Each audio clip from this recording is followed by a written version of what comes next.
একদিন এক ইঁদুর খাবার খুঁজতে খুঁজতে রাজার ঘরে প্রবেশ করে। সেখানে কোনো খাবার জিনিস না পেয়ে সে একটি হীরার টুকরো গিলে ফেলে। এদিকে রাজপ্রাসাদে হীরা চুরি হবার কারণে হুলস্থুল কাণ্ড বেঁধে গেল। রাজামশাই জ্যোতিষকে ডাকলেন। গণনা করে জ্যোতিষী বলল হীরার টুকরোটি একটি ইঁদুর খেয়ে ফেলেছে। সেনাপতি হীরা উদ্ধারের জন্য ডেরা পিটিয়ে পুরস্কার ঘোষণা করল। এরপর এক শিকারী রাজসভায় এসে বলল সে ইঁদুর মেরে হীরা উদ্ধার করবে।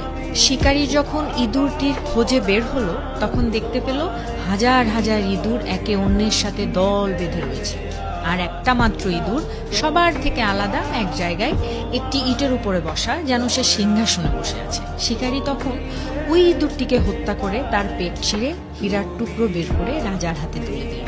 রাজামশাই অনেক খুশি হয়ে শিকারীকে তার প্রাপ্য পুরস্কার বুঝিয়ে দিয়ে জিজ্ঞেস করলেন, হাজার হাজার ইঁদুরের মধ্যে তুমি কিভাবে বুঝলে যে ওই ইঁদুরটি হীরা চুরি করেছে?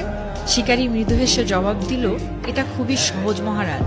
মূর্খ যখন হঠাৎ বিত্তবান হয়ে যায় তখন নিজেকে অন্যের থেকে আলাদা মনে করে, নিজের জাতির সঙ্গে চলাফেরা এবং মেলামেশা বন্ধ করে দেয়।